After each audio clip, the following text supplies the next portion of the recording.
Hello and welcome to the Movie Chef podcast with me, Tebs. Me, Corn. Always Come forget. on. Okay, let's try again. Okay. Hello and welcome to the Movie Chef podcast with me, Tebs. And me, Corn. And on the menu this week, we are bringing you the second part of our Christopher Nolan series. This week, The Prestige is the film that we'll be tackling on our menu. Also on the menu this week is going to be Quickfire News, where we tackle exactly that, Quickfire News. We're going to be discussing what's been going on with Furiosa. Have you seen hmm that yet?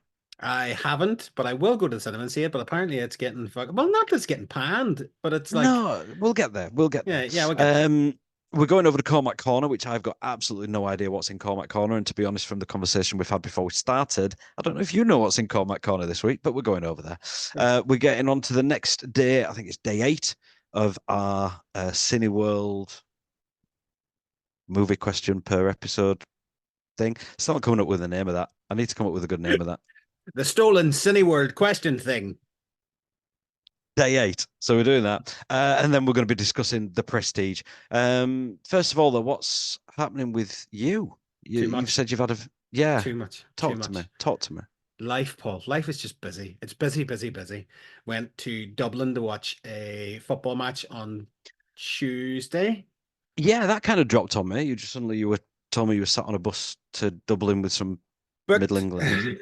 booked the tickets to the Republic match, Republic v Hungary, and didn't really put two and two together that Ernie's exams would be around this time. So these tickets were booked in March. So I'm not going to go through the whole thing because it'll take too long. But taxi straight outside the school to Belfast to Central Station train to Dublin Connolly. Then we walked from Dublin Connolly to the Aviva, then seen the match. Then after the match, had to get from the Aviva to Dublin Quays in about 15, 20 minutes, which is not too bad. Then we had to get through traffic. The funniest thing about the whole story was, though, that so we had to get the bus. We had to get the bus from at 11 o'clock from Terminal 1 in Dublin Airport, right? So I was freaking out. It got to about 10 past 10, and I was like, Ernie, Jesus, this fucking Uber needs to come now, or we are going to be in serious trouble here. Like, so traffic jam. So taxi finally comes about 20 past 10, and I jump into the front, and I turn around to the driver, and I say, listen, need to get to Dublin Airport for 11 o'clock, lad. We're leaving at 11. But the taxi driver was like, oh, fuck. So he guns it through Dublin. So we're flying through the Docklands. We're flying up the road. Fucking blah, blah, blah, and he turns around to me. We're like, he's going about 60 miles an hour, through the top of O'Connell Street. He's like, right, we go to the tunnel. It's £3.50 extra, but I'll fucking get you there for 11 o'clock. And I was like, yeah, do it, do it. So we get to the tunnel. Traffic stops, right? We're sitting there. And he looks at me and he goes, where about you going anyway? And I was like, Belfast. And his face just drops. He looked at me and he goes, on a plane? I was like, no, the bus. He's like, what time's the bus leave? I was like, 11. Because I thought you were getting a fucking flight at 11. I was like, I didn't say that. I say I was leaving Dublin Airport at 11 o'clock. I love it. He's like, fuck's sake, man, I'll be there in 5 minutes. I was like, sorry. Sorry, I didn't specify what vehicle that I was leaving the fucking Dublin Airport in. Like, but, Anyway, we got there, up the road, bang. I've had that before where I'm in some strange town or whatever, and you jump in a taxi and you're like, I need to get to the airport by 1 o'clock this afternoon. And he trundles up and arrives there at like 11:15 in the morning, and you're like, sat around waiting now. I also put my back out 2 weeks ago. I was painting the fence. Painting the You're that fence. age, aren't you? That's You're the way that it age. goes. That's the way it goes. So I was painting the fence and I felt something twing and I was like, oh, it's doesn't feel great. Doesn't feel great. And then I came in the next day, I could barely move, but then it was only sore on one side and it only got sore if I turned right. If I turned left, absolutely fine. But if I turned right, fucking shooting fucking pain up the side of my leg. But today I was in work and I thought, I'm all great. Sat in the chair and stood up and I was like stuck in that position. And I was like, oh, what the For fuck? the purposes of our audio Yeah. listeners, it was not horizontal. Yeah, like a fucking like That a position. See, like in fact, no. In fact, no. We're not even going to describe the position. If you're not watching this on YouTube right now, which you can do on our YouTube channel, you've just missed out on what position Cormac was stuck in. do you know what? As we're a movie podcast, if you have seen the front cover of Leslie Nielsen's Mr. Magoo, that's the angle that I was stuck at. That's the angle that I was stuck at. I had to get one of the other guys from work to come over to me to help me stand straight. And I was like, this is fucking getting old as shit, man. It is shit. I had a situation the other day where I sneezed and managed to crack my back like I was going to a chiropractor. It was just I'm like, what the fuck? And my whole back just went, and I was in agony. 40, not exactly getting on. I've got a bit of grey there. Should our next podcast just be me and you growing old? I think we're there. I don't There, think aren't we we? need a I think we're there.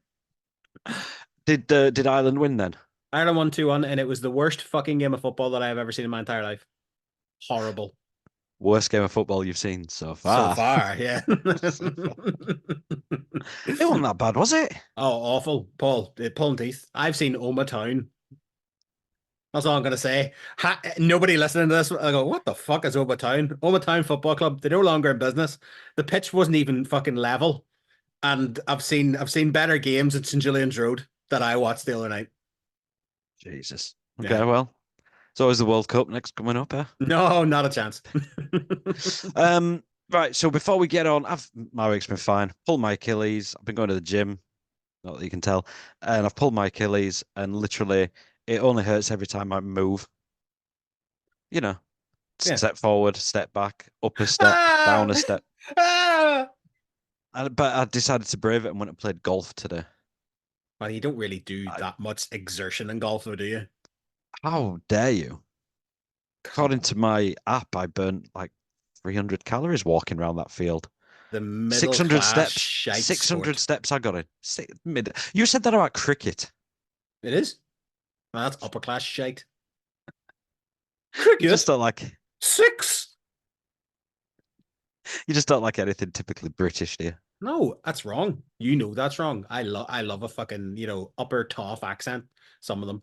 I love an upper toff accent. I love listening to the podcast with upper tough toffs. Well, before we talk about movie news, let's talk about real news because he's called an election as old Rishi in the United Kingdom, and it's a wonderful, wonderful thing to behold is a British election campaign. It's not like in America where they discuss, values and policies. This is just Labour have got their own TikTok account now.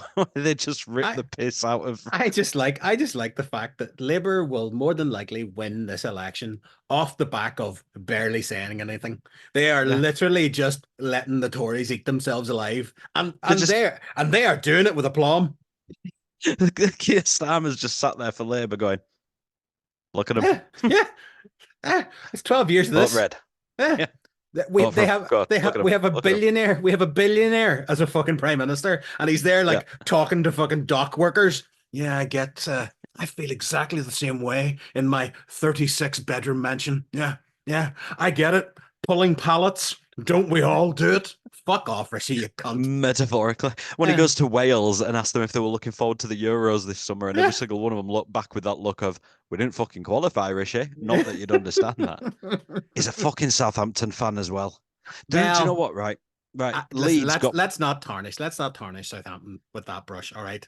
no, let's stick Southampton down there with Portsmouth where they belong.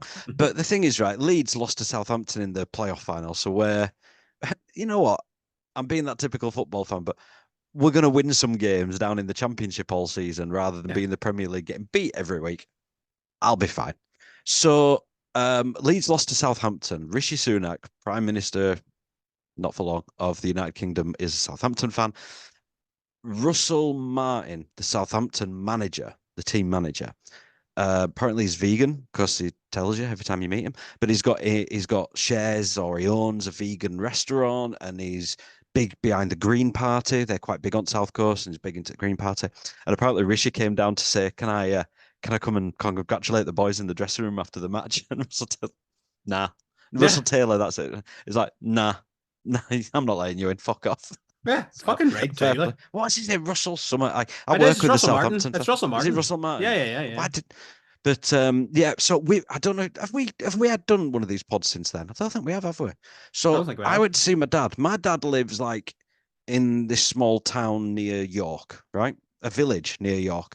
Um, think the Shire just without cute people. It's like that. And he's got Sky, like old-fashioned Sky, using a satellite dish. What? What? And it started raining. I went, oh, picture gonna go then. And he's like, yeah, it could do. I'm like, are you joking? It's the playoff final. It's like, it does go when there's thunderstorms. Thunder starts crashing.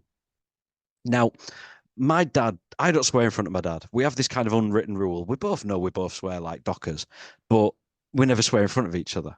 And I've got to 40 years old and I'm still not never sworn in front of it. It's just that kind of, I don't know, it's weird. I But swear in front of my 15-year-old. you call him a dirty wee shite every morning. Get up, you fucking asshole. Yep, you fucking dickhead. And we were stood in his living room and there was this crash of thunder and lightning. And when it goes at the same time, Mhm. that storm's overhead. And my dad just goes, fucking hell. Oh, sorry. Like real apologetic for swearing in front of his youngest son. And I'm sat there like, I've just fucking said the same thing now. Turns out, this is going to actually, very close to them was a house of an elderly couple, and the bolt of lightning had hit their house, blown the top of the house off, and And Kelly LeBrock popped out of the chimney. weird science. Science. But no, they didn't even know that. Like, went running outside thinking, "Oh, what's just what?" And that was like 2 mile away from us. And so we lost the game, and we just crowded around the mobile phone listening to Talk Sports football coverage. But yeah, that was the most interesting that's happened to me. Right. Look, okay, I've got one more bit of news before we do movie, but we're going to kind of segue into, if we had special effects now on YouTube. We can do that. We can do that. Do you know recently there was a 30th anniversary performance of The Lion King at the Hollywood Bowl in Los Angeles, Com? No, Did you know about this? no, You haven't heard about this? no. Oh.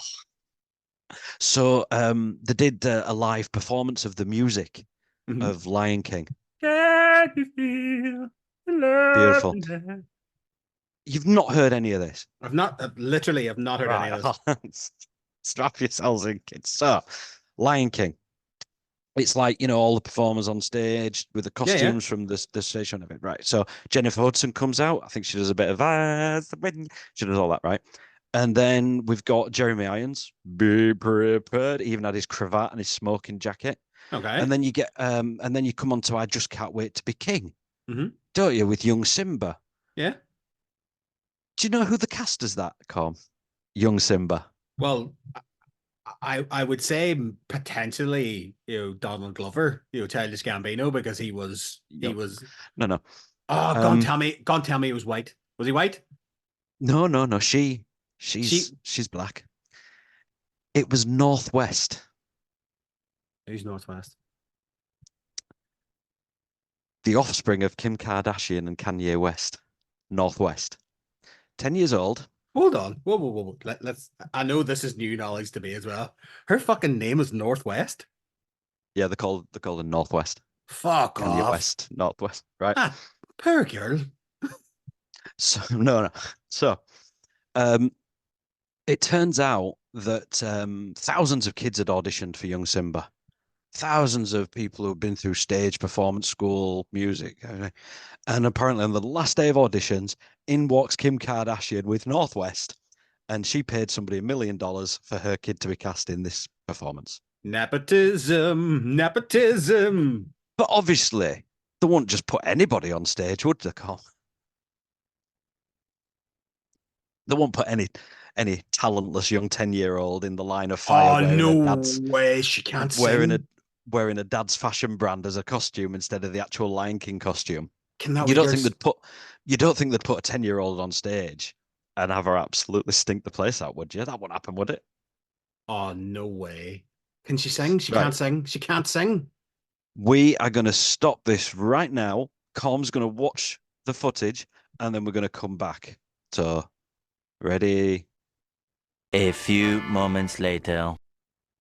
And we're back. Okay, so come, you've just seen the performance of Northwest at the Hollywood Bowl, Lion King's 30th anniversary. Give me your instant reaction right now to this footage. Go. Like, I genuinely just feel so sorry. Like, I'm sorry to say this. Is it Yeah. a girl? Is it a girl or a boy? I think she's female. Right. Okay.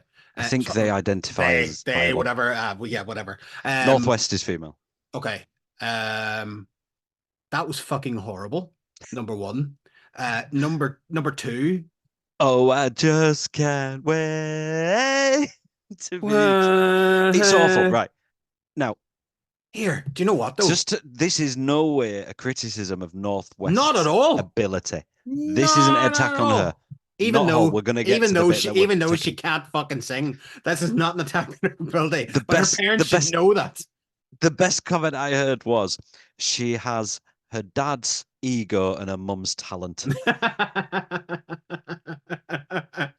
That's how this family has survived. Now, don't Yeah. get me wrong.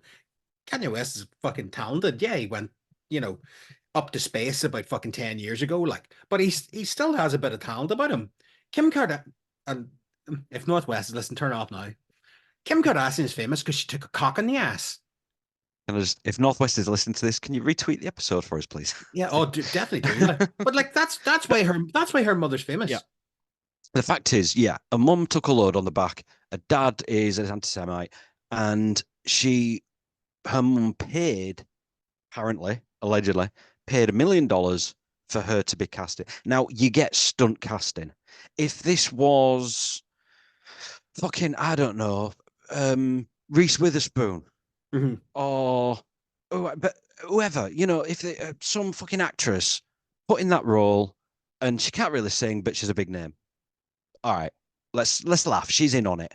Yeah, That girl, that kid is not in on this. she She's not, believes she can sing. She's had no direction. Apparently, she turned up on the day of the show, no rehearsals. She's walking around on stage, don't have a clue what she's doing. Kim and all the other freak shows are stood up in the crowd, absolutely, and it's nepotism. It's most horrible. She's got this role that other kids were much better for because her mum paid some money and she used her influence. What is this kid now? This kid now is, if what they're going to do, go into a singing career. Mhm. And every time they do anything, this gets replayed. So they've set her up for life to be fucking humiliated. They've used that costume on stage because it's a dad's brand. And it's like, you just think, can once people not think about lining the pockets and No. just do something that's right? No, because that's how they have built their brand. Anything that they do, out in public, is got nothing to do with, if Kim Kardashian is drinking a fucking Pepsi on the side of the road, she's drinking the Pepsi on the side of the road because she's getting paid to drink the Pepsi on the side of the road. Yep. If Kanye West is wearing a fucking, I don't know, a mask of a duck, he's getting paid to wear the Yep. mask of a duck. But people are doing the comparison between, is it Blue Ivy, Beyonce's daughter, that can actually dance and sing, and they're saying, "Oh, look at the comparison." You're like, you can't do that. You can't do that to this kid. The director of that show and Kim Kardashian and the Kardashians, they have let down the kids that were trying to get in that part, and they've let down that kid, Northwest. They have massively let her down. I don't think it's got anything to do with the director at all. At all. No, they signed it off. I know, but if you for one second believe that, the director of a show like that has any willpower, I think it's the producers that basically turned around. Okay, the producers have let. Yeah, producers have let that kid down there. Yeah. Because they'll have listened to it and gone, "Oh fuck!" But it's $1 million. Ah. Somebody's greasing my palm for it. So it sounds awful, but any money that we'll get away with it. Any money we've lost, we've gained it now. See you later, bye. We'll stick it through auto tune. We'll try and get around it. She's cute. We'll get around it. And they've just and I saw a couple of performances of that. But do you really think people are going to go out and people will buy a ticket again? They'll do it again. Yeah. But you know, at the end of the day, Paul. You know, at the end of the day, I wouldn't have watched that otherwise. So that's what they're relying on. Right. So there we go. Sorry, North. Maybe you should have been. She could fucking buy and sell my fucking sorry ass 1,000 times over. How many times does she think Ray J could have fired her across Kim's back instead of being conceived? And fucking hell. In fact, no, she probably loves it. She gets told she's fantastic every fucking day. It's just awful. Right, couple of letters. We have letters. Actual emails. Okay. Yeah, it's been a while. Diarmid from Cork. Diarmid? Dirmu. Dermot. Germid. Dermot. Sorry, Germid. Okay. Dermot smoking. Sorry. Anyway, it says fellas. Totty totty. Ah, fellas. You haven't mentioned the portal. Now, I didn't get it at first, Oh, I get it. but we're talking about the Dublin, New York portal. Yeah, I And think. first of all, it's not really a movie news channels, but yeah. Okay. Did you lot let us down? Oh, 100%. They had to turn the portal off.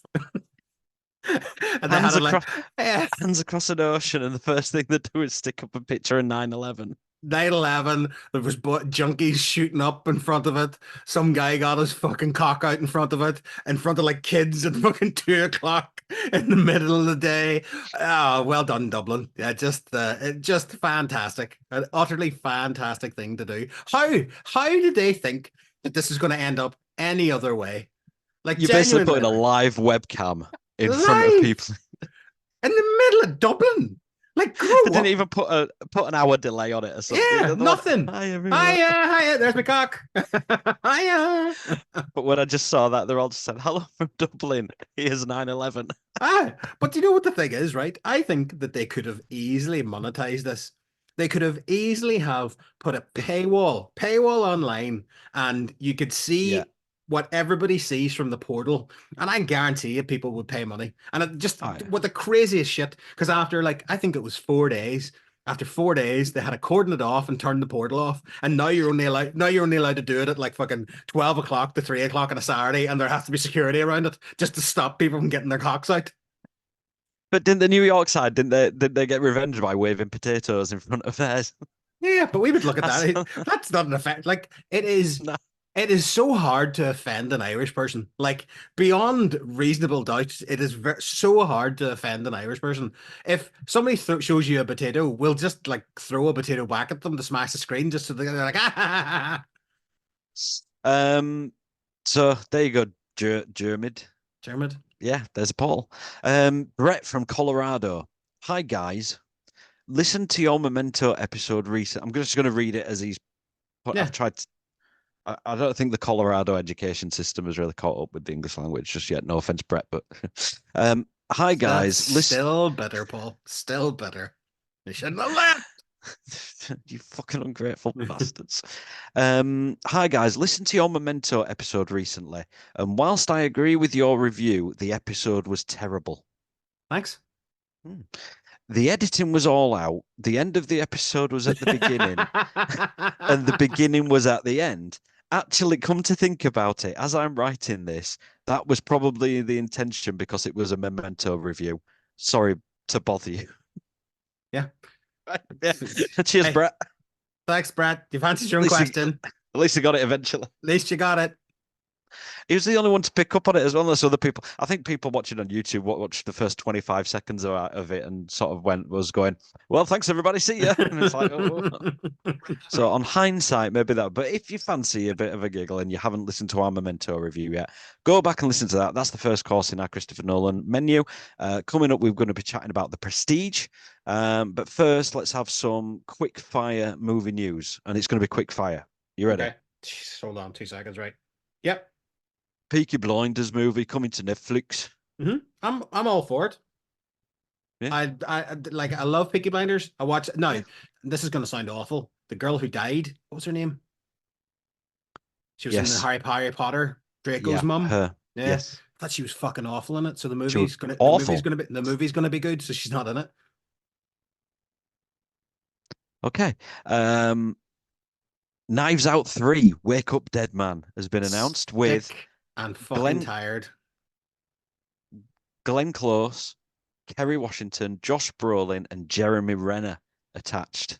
Every other hour, there's some other cunt who's fucking attached to this movie, and it keeps popping up on my Twitter feed. Like, it is beyond a fucking joke now. But Paul, I am not joking. There's about 50 fucking Hollywood people, and I hate it. I hate this fucking stupid shit. Glass Onion was fucking horrible. At least the first one was passable. It was a half decent murder mystery. Listen, You hated it. listen. You hated it. I know, but You we did. fucking no, shut you know. No, No, no, no, no, no, no, no. no, no, no, No, no, no, no, no. Shut no, up. no. Shut up, Trump.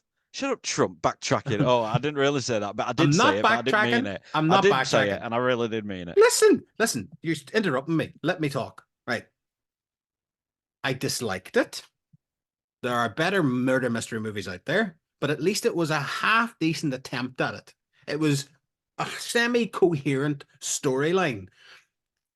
Glass Onion was just horrible. It was a shit movie, Are you getting a third one with Jeremy Renner? and it's going to be Josh Brolin. worse. Who's going to be the killer? I'm going Glenn Close. Have we had a female killer yet? Who's in it? What's the name? There must be more than the people you named because every 2 minutes I'm seeing new people added in. Yeah, I can't keep up, so I just stuck with the ones out. Glenn Close, Kerry Washington, Josh Brolin, Jeremy Renner. Josh Brolin's going to be Texas oil baron at a surprise party for somebody. Jeremy Renner will be okay, I won't say that. Glenn call Mr. Plow. That's my name. That name again is Mr. Plow. Glenn Close, Kerry Washington. It's gonna be Kerry Washington's gonna be the Anna de Armas. Yeah, she's gonna be and then Glenn Close will be the killer. No, Bang. Glenn Close will be the killer. No. She's not a big enough. She's not a big enough name. You need the big name in it. John Cena. John Cena is going to be the killer. Venom 3 trailer is out. Symbiotes everywhere. All there for it. Yeah. Yeah. Venom. Still Venom. kind of... The first Venom, I will still say, is an unmitigated mess of a movie. It is, but at least it's watchable. It is highly watchable. Yeah. I could easily put that on again. Yeah. Second one with Harrison, completely put together. It is coherent and it's fucking great fun. Highly watchable. Yeah. Well, if they keep on with the third, I am kind of a little bit. I think they've Sony-fied it. We've got Chiwetel Ejiofor in there, who is, of course, in the MCU already as Baron Mordo. Yeah. So is this his variant of Mordo, or is this just they've recast it and whatever? At this point, Paul, who cares? Yeah. Let's just see Venom have fun. Godzilla -1 has set a new Netflix streaming record. iTunes and Netflix #1 both at the same time. Paul, it's time to enter Cormac's Corner. Okay, well, we'll come on to let's. Are we going to talk about? I think we need to stay with it now for just a couple of seconds. Okay, well, let's go to Cormac Corner then. Okay. Wow. I didn't know we were that were that on the ball where we can just twist into a new segment. Yeah, listen, it's fine. So I watched. You're not gonna trash this, are you? Because I wanted to bring this up. Hey, I watched Godzilla -1. All right. So did I. Okay. Paul, it's not a good movie. In any way. And how on earth did someone win special effects when everything looked like fucking Wallace and Gromit? I thought it was great. No. I thought it was the first Godzilla film where I actually give a shit about the humans in it. I liked it. I thought the special effects were great, to be totally honest with you. I get it. There was some good set pieces. It wasn't just Godzilla comes to town and trashes things. We had the set piece on the boat, and we had the set piece on the island with the smaller goods. I really liked what they did. I'm gonna say this, and I hope this doesn't come across as xenophobic or something. I don't like that style of Japanese acting, where they just seem to be shouting at each other all the time. Everything's just shouting at each other now, and it's just like I don't know. Is that bad? Is that bad? Is it bad? No, I was just about to say that's just Japanese people, isn't it? But it's not. I lived with a Japanese person. I have known Japanese. This is my best friend's black comment, isn't it? But I have a lot of Japanese friends. People. I have met Japanese people. I have met Japanese people. I ate rice. Okay? I've had sushi. I have lived with a Japanese person, and I went to your sushi once when there wasn't an offer on. Never once did Marika Tanabe shout at me. Never once. Maybe Marika was much more of a docile kind of person rather than. But I have like why like it just do you know what I think? Did me and you have this conversation about Asian kind of cinema where everything is kind of class based. So Oh yeah, everything in Asian cinema is to everything. do with class. Now, Yeah, it doesn't matter what movie that you watch, everything is class based. If it's a horror movie, it's an adventure movie, if it's a fucking thriller, if it's anything is a class based movie. And sometimes it works. Train to Busan for me worked because yeah. the train carriage system, first class, second class, third class, that all worked for me. It worked. But this just everybody was just shouting at each other. And like, I can't get past the special effects. I can't get past special effects. I Like, thought they were great. I do. Godzilla itself, I understand the point of their going back to basics. So they've basically made a colorized version of a 50s, 60s Godzilla Japanese movie. And that's what it is. Yeah. I get it. I thought Godzilla itself was great. I thought it was, that hulking kind of figure that the steps. Yeah, it was old Yeah. school. Yeah, Yeah. Japanese Godzilla. Yeah. I love it. Everything to do with that I enjoyed. Whenever he was charging up his fucking shooting thing, the spikes came out. Yeah. I thought that was cool. But everything that involved the people annoyed me. Okay, taking aside your rampant racism right now, It's not if you talk, racism. it is. You're just saying all Japanese people shout, which is Japanese really isn't a offensive. race. Thanks for tuning in all these years, everybody. Shit. It's been Shit. no, but what I'm saying is right. The shouting thing, the thing that put me off is watching it dubbed. I wish I'd have just watched it with subtitles and because No, I watch it subtitled. do you know what I mean? Right? Is it when Netflix dub the film? Is it too much to use an actor with a Japanese accent but speak English? But is Rather that than racist? it's like no, it's like imagine you've got a Japanese character on screen who is from Japan and they're Japanese and they go, "Hey, what are you doing here? Get away from that truck. I've had about enough of this." And it's like I actually started there. just talk with oh, big old Godzilla coming fat.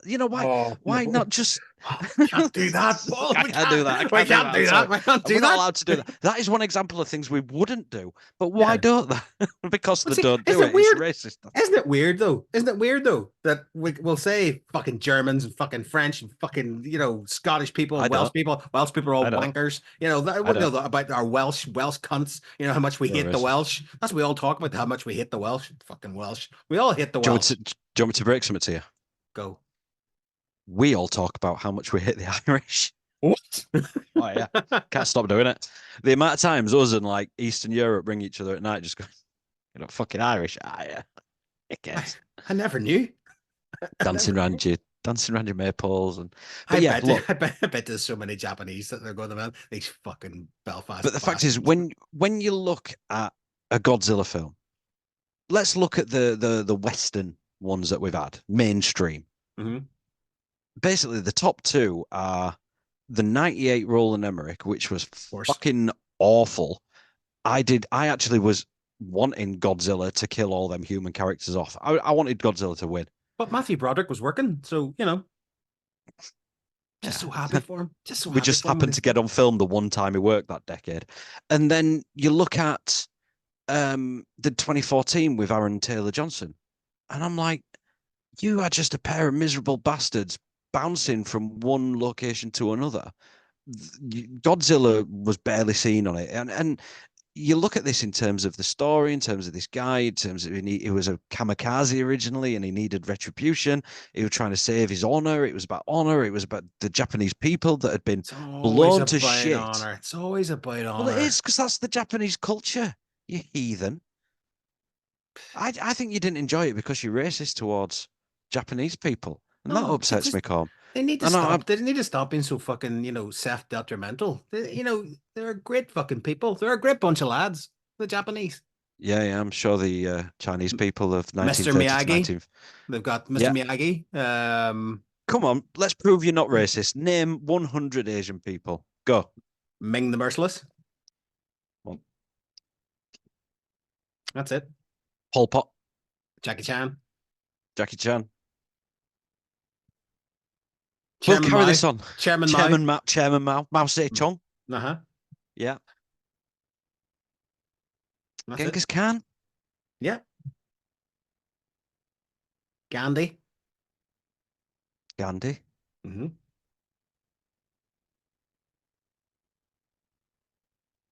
Freddie Mercury. Where's Zanzibar? I think that's in Africa, isn't it? That's in Africa, isn't it? All right, Oh, I'll say that fuck. one. Okay. All right. Well, look, we are divided on Godzilla -1, but hey, quickfire news is working smoothly this week. And finally, Furiosa stutters at the box office, but pushes on in IMAX. So Furiosa has had a hell of a time of it at the box office, and I think we are seeing a pattern now that if you want a hit, it needs to just strike a sweet spot all at once. It needs Yeah. an Oppenheimer, Barbie kind of thing. It needs a Super Mario cartoon epic that's really well made that parents will be happy to go to and put money in the till. Furiosa is still an exploratory IP. I mean, there's been 5 Mad Max films now over nearly 40 years. It's like nobody was clamoring for this film. And it's failed. It's going to lose money, but it is pushing on in IMAX, which shows people want the spectacle. They want the big show. They want the big screen, the best picture, the best sound. People want an experience that they can't get at home. And I think that's a lot of where we're going to be moving now. Bigger screens, better projection, better sound. See, I think it's the other way. I genuinely believe it's the other way around. I think people realize now that these movies will literally be in a streaming app within a month of coming out in the cinema. So people are just now willing to wait because Yeah. we pay so many subscriptions. We pay so many things that the chances are, you have 5 or 6 of these fucking subscriptions in your account anyway. So do you know what? I'm gonna save the fucking 10-15 pound that it would take to go see it, and I'll just watch it when it comes out in a month. Well, per Collider, so according to Collider, Furiosa has found global box office success in IMAX theaters. At the time of writing, which was a couple of days ago, the film had crossed $18 million in IMAX theaters, which is pretty impressive. This past weekend, it grossed 5 million, contributing to 6 million overall. Of the 5 million gross, 1/3 of that came from 50 screens in Japan, showing that IMAX is an international success as well as at home. While it would be hard to follow Fury Road in both perception and performance, the reception of Furiosa makes its box office failure somewhat surprising. It's got positive reviews with 90% on Rotten Tomatoes and high 90s in audience approval. Those seeing the film said they love it, but the action movie has not yet managed to pull in the numbers of the previous one. So why did it fail? I've got some suggestions of why it failed. Well, do you know, Some I've already said. I think as much as Tarantino of late has annoyed me, he did an interview the other day and he's basically come out and said, cinemas are pricing people out of the market. Cinemas are now a middle class medium, and you're paying 15 pound or £10, $15, whichever, to go to these things, and you can no longer bring your family unless it's a fucking discounted ticket that you go there. Yeah, it's £100 afternoon, Yeah, and that's a lot of money. That's yeah, a once a month thing now. yeah, and it is literally been priced out. And as much as he's annoyed me of late with his comments and statements about other things, I think this is probably rang a little bit true. And I think he wanted to try and use wasn't it this Grindhouse movies as that kind of return to low budget cinema, but it just never worked. And I think to a point, I do think he's right. Like, I do think that we're subsidizing with our movie tickets the subscriptions that we're already paying, and the fact that people will still illegally download movies. And that is the only reason. Nothing in a cinema has changed. Nothing in a cinema has gotten better. You pay your fucking money to go and sit in a sofa and drink beer in some cinemas now, but nothing in a cinema has changed. The experience hasn't changed. Nothing has changed. The only thing we get now is a lot more fucking ads at the start. And that pays money. You're locked in, 100 people locked into a fucking cinema who can't get away from the ads. So, Oh yeah, but I remember being a kid. My dad took me to see, I think it was like Batman and Robin or something, and he said, "I can't believe the amount of people who are just eating popcorn and sweets and crisps, and everybody's just got some on them. And I said, well, what else are you supposed to do right now? Yeah. And that's the thing. That the only thing you can do in a dark room is eat and watch film. Yeah. So they sell you loads of food. For me, I've already touched on that. Mad Max is still not a very well-known franchise. The last film came out. Me and you and Rachel watched it. Yeah. On a copy of on a Blu-ray copy yeah, of it. Blu-ray copy. But that was well before lockdown. That was Yeah. we're talking pushing 6 years ago, something like that. 2018. Yeah, 100%. And then suddenly this is a prequel to that. Did anybody want that? And then they changed the actors as well. So I mean, it's so that's another point. Hemsworth and Taylor-Joy, for me, well, they've proven they are not box office draws. no. Hemsworth is not pulling people in. Even in Thor, Love and Thunder did not do well. He's not an attraction for that. Anya Taylor-Joy just fucking annoys me because she's in everything at the minute. She's like Colin Farrell in late 2000s, Make your money, girl. Make your money. She's not a very good actress. Fucking Peaky Blinders, she showed up in June. She showed up in this. It's like, just fuck X-Men. It's just like, yeah, fuck face. And then they're trying to attract female audiences but with they don't need a to. female. But they don't need to. But I believe a female audience would have gone to this film to watch Charlize Theron. Yeah. And she was amazed that she wasn't recast. She wasn't brought back for it. It's like, why aren't you? And because we want to go younger. Or heaven forbid, a female lady would go watch another fucking Tom Hardy Mad Max movie. Why does everything have to be? Everything has to be even now. It's like my fucking house. When Rachel gives off about washing the dishes, yeah, I make the dinner, so you have to wash the dishes. Are we really, as a society, in that kind of, racial or sexual orientation? Where there has to be a female version now because we had a male version. I'm not saying a female version, but a female-led action. But that's what film. I mean. But can we not just choose? Can we not just choose who's better for the role and who's going to attract the money? But yeah, I agree there. But people they made this film, and they will have, as soon as Miller took it to the studio and said, I want to make a prequel about Furiosa. Female-led, strong, tough character. We did load of numbers with her, really popular. Let's get her back. And people just are interested in watching it. Cinema's low overall. I think Deadpool and Wolverine is going to do $1 billion. Yeah. I'm going opening night to that because I think that is going to be one of those things that is going to spoil it for people. People will get that film spoiled if you don't go see it at the cinema in a couple of days. You can't wait for that on Disney Plus. Yeah. And just the marketing campaign of it. I've asked people who are into going to the cinema, but we'll wait and see what's on. Did you know there are a Mad Max prequel out? Didn't have a clue. Yeah. And I know it's on buses and there's been a few trailers and things like that, but you remember they went all out with Barbie and Oppenheimer in terms of the marketing, and you can use social media, TikTok, things like that. One last thing to say on Furiosa. Nathan Jones is one of the actors who's in Furiosa. Now, I haven't seen it, but I can pretty much guess from his tweet what he does in the film. And this is his response, okay? So, Nathan Jones said on X, Twitter, whatever, "Hi, everyone. I've noticed a few queries and private messages about my role in Mad Max Furiosa, particularly regarding a scene with young Furiosa." I think we know where that's going. "This is a very sensitive subject, and I want to emphasize that it involves a fictional character. The details can be uncomfortable, and as an actor, my job is to portray a character based on the direction and script provided to me. I appreciate your understanding and support in recognizing the distinction between fiction and reality. Thank you, best Nathan." I didn't really fuck that kid. I didn't rape anybody. I'm an actor. I'm pretending. Fuck, we're still in that. Is that where we are in day society and now? age. Actors have to apologize for a fictional storyline. People, Furiosa isn't real. Grow the fuck up. Do you think Robert Downey Jr. would have got any of my letters about how he tried to screw Oppenheimer out of recognition in the US government in the 1950s? Because He fucking better. RDJ is all over that one. I haven't seen him since, so I think a few strong words. Well done, Paul. Thank you. Cineworld 30-day film challenge, 30-episode film challenge. It's turned into about 47-episode film challenge now. Day 8. So Cormac, your favorite film. And I don't know what the question is either. So No, me neither until I just read it. Your favorite film that is set in space. You can't have Star Wars. Don't Favorite? say that, but I've put that on. Your favorite film set in space.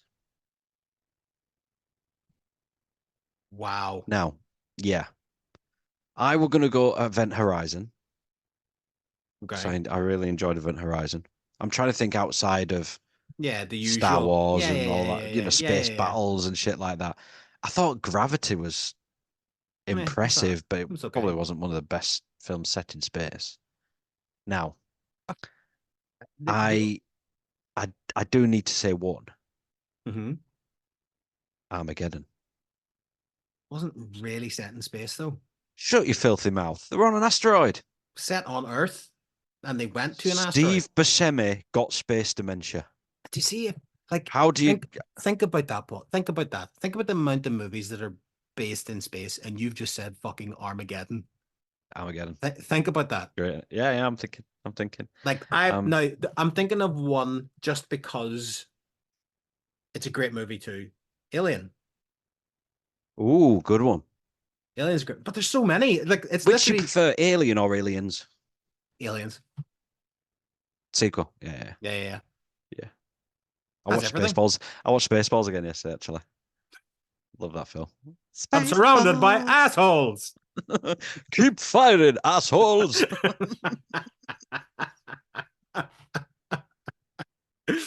uh, Space Odyssey. Jesus, 2001 Space. Spaceballs now. Yeah, Spaceballs. Spaceballs. Fuck Alien. Spaceballs. That's it. Spaceballs. Spaceballs. Spaceballs is the best film set in space. There you go. That's it.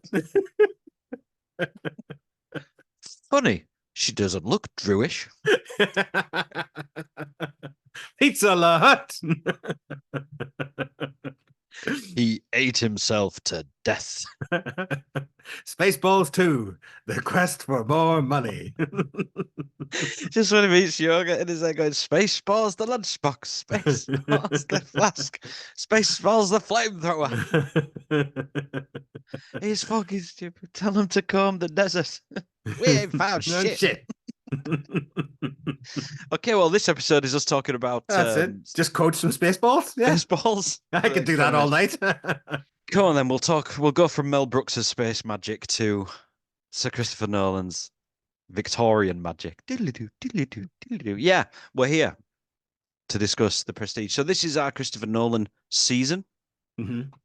A trek, a journey through Sir Christopher's back catalogue. I still can't get used to that, sir. Who? Sir Christopher. Sir Christopher. And then it popped into my head yesterday whilst I was like reading a couple of things about The Prestige. This movie was made 20 years ago. Yeah. 20 years ago. 20 years. I feel like it only came out. It came out around the time of The Illusionist as well. This was another one of those films that made me think that Nolan had taken it to somebody and they'd gone, "Ooh, Nolan's making one. We better make a film about magic." Nolan's making one. Let's fucking do this shit. Yeah. But the Ed Norton, The Illusionist, yeah, because I had the same kind of thing in my head. But like this is but way like better than that. I genuinely I didn't watch The Prestige until I think it was the second lockdown. So I'd heard about it and people had told me it was, this amazing twist. It's amazing. It's like, oh wow, and it'll blow your mind. And I was like, fucking hell, I must see this movie. And like I put it off and put it off and put it off, and I watched it during the second lockdown. Now it's a good movie. Okay. So don't go on to the twist. No, I'm not gonna get it. I'm not gonna say it. So the reason we're talking about The Prestige is because last episode, we discussed the Memento, an introduction. So we're doing a movie chef menu of Nolan films. The Memento is the starter. It's an introduction to his work, and it's probably one of the first major films that he did, and he found major success. The Prestige for me is that next course. I wanted to pick this one because you've gone for Interstellar, and did you go for Interstellar and Memento? And I went for Prestige and Inception. Yeah. And we're going with Prestige now because for me, this is I'm looking at how we built Oppenheimer over his career. Mm-hmm. So in terms of structural narrative, in terms of characters, in terms of cinematics, use of time, and the Prestige for me is that kind of. It was the first sort of linear story that I'd seen from him. I mean, he'd done Batman Begins, but the narration is is linear. Yeah, this was more like. Yeah, this was probably the best example at the time of him wanting his audience to pay attention while they're Yeah, watching. yeah, and that's I And think Bourdain that's what I says that took. right at the beginning. Pay attention to what you see and blah blah blah. And it made you think. It really did make you think, but entertained at the same time. But I So that's why only I picked the Prestige for this menu. the reason why I enjoyed the Prestige was because I watched it the first time during the lockdown, and then I think you find a better enjoyment of the Prestige watching it the second time around. And when you start to realize everything that they're saying, they are literally telling you throughout the entire movie what the trick is. Like they're telling you throughout Yep. the entire movie what the actual what the end up is, how he's doing the trick. And if you just pay attention to it, and I think that's the great thing about Nolan, where although he is not probably in my top three directors and storytellers of movie anyway, but he can thread a narrative through a story. And you say that this is his first kind of linear one. It still jumped around, like it was still Yeah. past, present, and when you finally watch it the second time around, you realize that it's not actually that linear at all, because you're seeing different people and you're seeing the different time. Mm. And the start of the movie, even when the scene with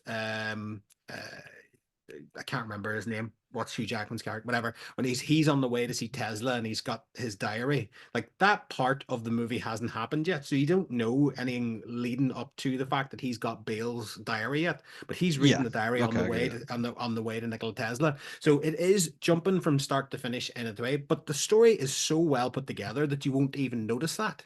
But again, the whole way through the movie, they're telling you exactly what it is. The first scene of the movie, they tell you Yeah. what the end up is. Yeah.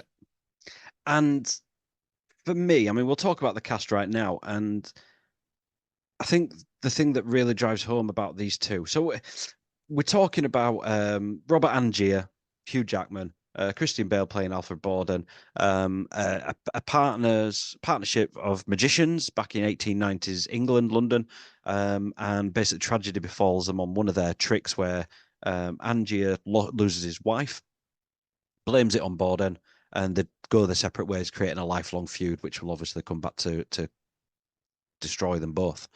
And it revolves around them needing to know each other's tricks, needing to know each other's secrets and each other's, how do they do that? How can I go? And while Angier is going for greatness, Bourdain is going for realism and The trick. the trick. He's focused on the trick there, and Angier wants the payoff, the spectacle. And I think that's what lays her down off. But the thing that for me drives this forward with these two characters are the female characters in this.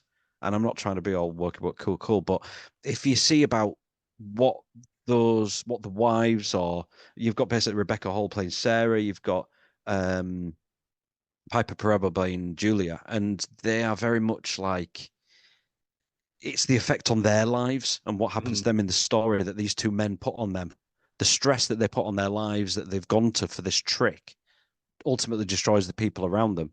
And I think that's what really drives home the sort of the humanity behind it. Do you get where I'm coming from with that? Yeah.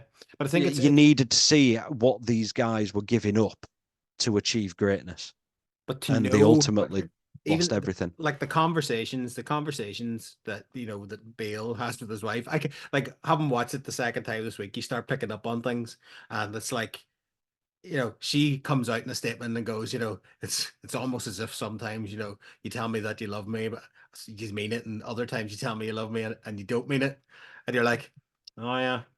But it's like it's one of Oh those yeah. films where you'll watch that when you're first watching it and going, why is he such a bastard to her? Why Yeah, is he like that one?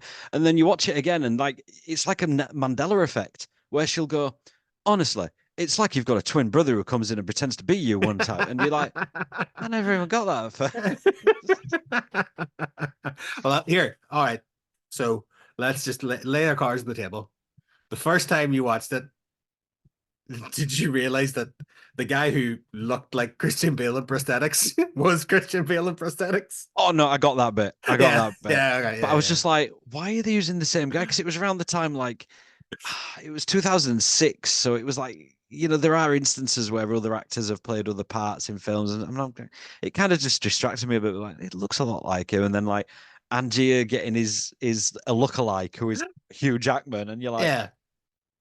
that's a very good lookalike. I mean, but one of my weaknesses with films is I'm shit at seeing a plot twist or seeing something like that.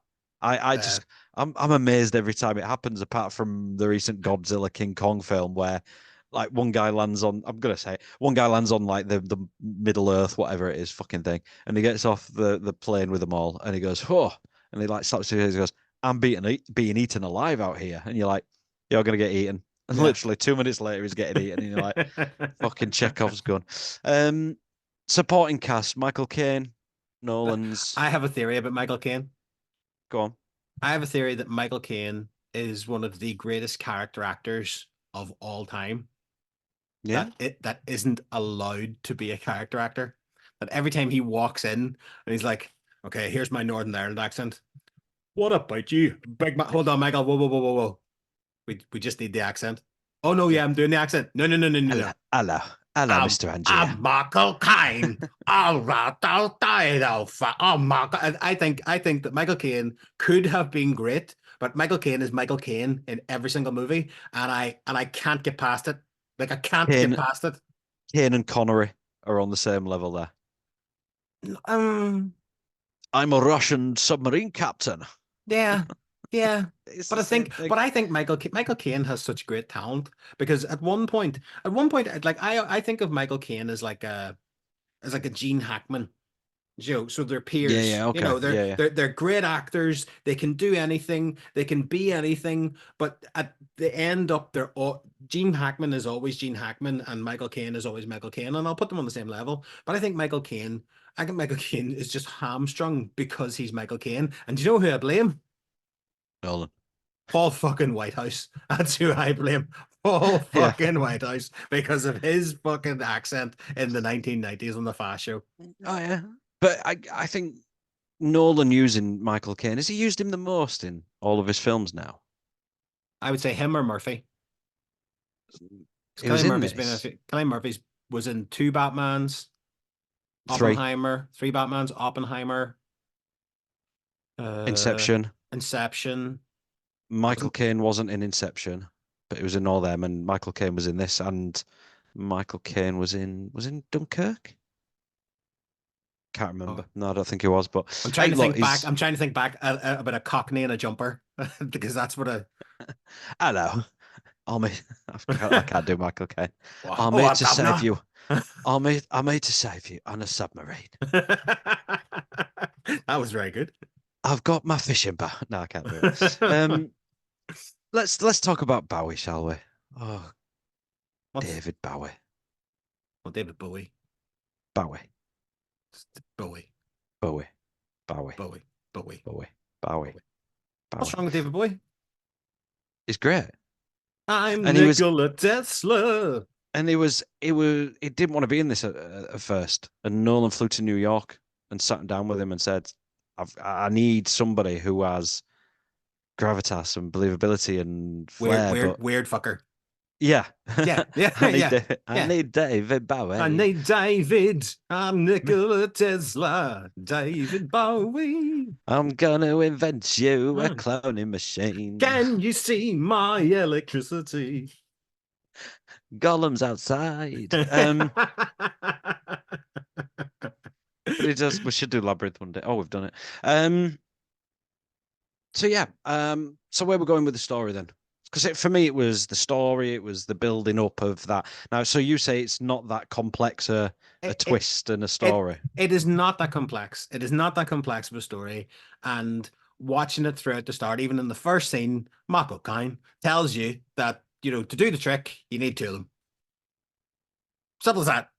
To do the trick, you need 2 identical looking people. And then the whole way through it is just every other scene when you watch it a second time is them going, the only way to do this is to get 2 people. And like Michael Caine, I think he says it 4 times throughout the movie. And in order to do a teleportation trick, you need 2 people who look identical. And then everyone kind of right at the end of it, you're like, there was 2 all along. Yeah, I know, because fucking Michael Caine told you throughout the movie.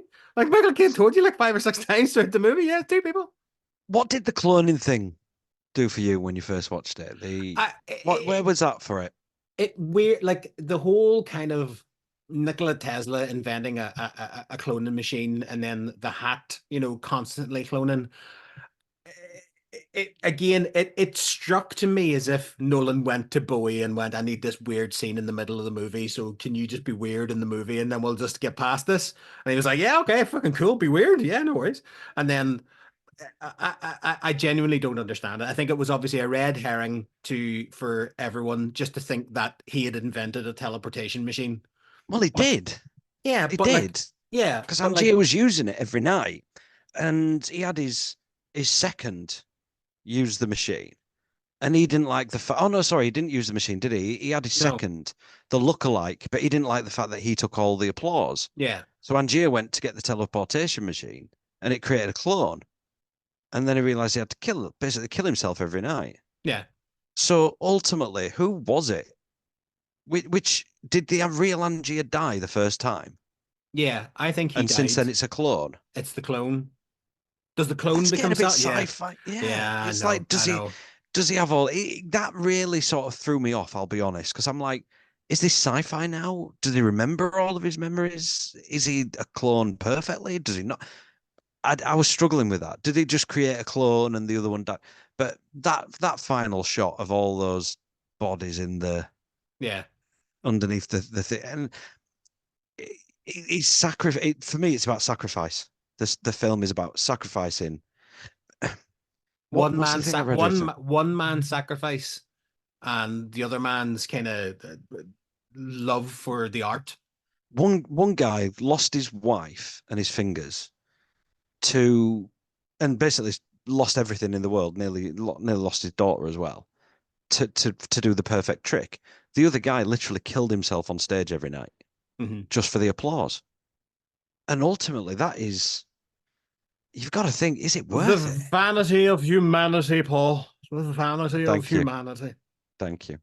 But yeah, I thought, look, I really enjoyed it as a film. And if you want to put it side by side with The Illusionist is nowhere near this in terms of filmmaking, in terms of engrossing characters. Jackman is great. Bale's great. You can't argue that them two are Yeah. not. But this is, for me as well, it's Nolan's first foray into that large ensemble cast. So Mm. when you're talking about this, you've got, we mentioned Jackman, Bale, Kane, Piper Perabo, Rebecca Hall, Scarlett Johansson Scarjo. Yeah. in his early days there. You got David Bowie, Andy Serkis, Michael Caine. Michael Caine, Roger Rees, who we know from Teen Agent. Thank you. Okay. But yeah, it's his first, I think. And then when you look at you look at his films further on. Now, obviously, he manages to get such great cast because of who he is and the work he does. But he's got this thing about building up a large cast of recognized, notorious actors who might play a small part or whatever, but he gets the Yeah. right person for the right role. Do you think these two were right, Bale and Well, Jackman, for their roles? Jackman's always got that aura of a showman please forgive the pun. He does have an aura of a showman about him. He does have. He's a song and dance man. Out of Yeah. all of them, he's probably the greatest showman. He is the greatest of the showmen, but he's a top and tails actor. Yeah, He's a showman. He's a dancer. He's a tap dancer. He's one of these people, and I think they played off each other well, as in who the actual characters of them are. Bale is more cerebral. Bale is more of an invert, hiding everything. mm, Jackman is more, and this is why he killed himself on stage every single night, because he needs the applause. He wants the applause. He wants to fucking stand out, and he wants to be there. Bale didn't want to do that, and yeah. whether that was put together by Nolan himself, or was a happy happenstance or a happy circumstance, probably the latter. But I think the two of them played well off each other. I still don't believe that Christian Bale can do a great Cockney accent. Um, Even though, yeah, even though that's yeah, I don't think he's there. I don't think he's there, but it's I don't know. I don't know. where would you put it then in terms of films about magic? Because basically, I'm thinking you got Illusionist, you've got I'm not talking like grifters like The Hustle and things like that, but I mean, the Now You See Me films are just Electric Dreams, and then The Prestige. So the story about Weird Science, Electric Dreams, that's science. I won't say and that's about. Prestige. I won't Are you say that's try- magic. Are you trying to tell me that Kelly LeBrock coming in a lightning storm down a chimney isn't magic? It's weird science. It's not science. It's weird magic. They got. It's been a while since I've seen It was weird science. called to be Weird honest. Magic. It was called Weird Magic in America. It's called Weird Science over here. Change the name of these things all the time. On IMDb, The Prestige is the top film about magic and magician related movies, 8.5. Then The Illusionist, The Greatest Showman, Magic? 7.5. I don't know. Now You See Me 1 and 2, Shite. which Both dog crap. shit, awful. All the Potters. Do you know what That's this not says, magic. Paul? Do you know what this says, Paul? There's an open market for magic movies. Is there? I mean, look, I'm looking here. Put it like this. Where's you? Put it like this. Me and you are talking about the top one just by happenstance, and we've mentioned like two of the other ones, and now Magicians, we're Lord of down the- to fucking Harry Potter, Lord of The the Rings, Incredible Burt Wonderstone. Have you ever seen that? with Carell. I've Yeah, never and Jim seen it. Carrey. I've never It's- seen it. It's fun. That means it's shit. It's a whole lot of fun. It's fun. Yeah, it's fun. So yeah, so we're back to normal then. We've done an episode in a row in the right order. Yay! And it's going to be easy to edit this week, I'll be honest. Cheers, Brett from Colorado. But yeah, I would put that up there as one of my. See, it's difficult. I want to say it's one of my favorite, but then I'd also think Inception, Dark Knight, But see, that's the Memento. thing. We're taking we're Oh. taking the Batmans out of this. So don't forget about the Batmans. This is outside of the pantheon of Batmans. I would say it's easily in top 3 for me of Nolan movies. I'll put it up there. Oppenheimer, Prestige, Inception. And this Meh. might be spoiling the Interstellar review from us, which is coming up next week, but We're not going to criticize it. you're not going to criticize it. He did it for love. Yeah. We're going to talk about it because it looked really pretty. It did. And Timothée Chalamet, isn't it, as well? So this week we've done magic. Next week is science. Next episode, life. Weird magic. Dun-dun-dun. We are going to try and explain the science of Interstellar. No, we're not. We are. Me and you are going to explain science Ship go With- up, people survive. with a piece of paper with a pencil through it. And I'm going to push books through a bookshelf. Merv, Merv. don't you let it go, Merv. So yeah, we're talking Interstellar, and then the final of our Nolan review is going to be Inception. Mhm. So there we go. There we go. There we go. That was magic. It's a kind of magic. I'm going to go work on my putts. Your what? My putting. My putts. Oh, I thought you. It's a line from Spaceballs. I thought it was like spiel about an ass there for some reason. I don't know 1, 2, why. 3, 4, 5. That's amazing. I've got the same code on my luggage. Um, Anything Why more does it from you, make me- brother? Why does it make me laugh all the time? Press the Surrounded by screw. Salute. assholes. Bye, everybody. Bye, everybody.